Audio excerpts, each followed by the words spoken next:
governors and various people are not cognizant of the alert system.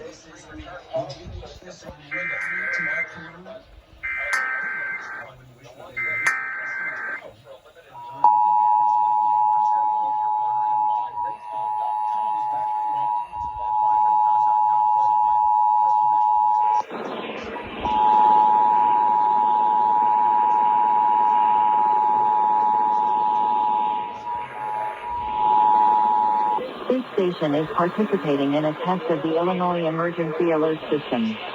This system was developed to provide information to the public during emergencies. This was a test.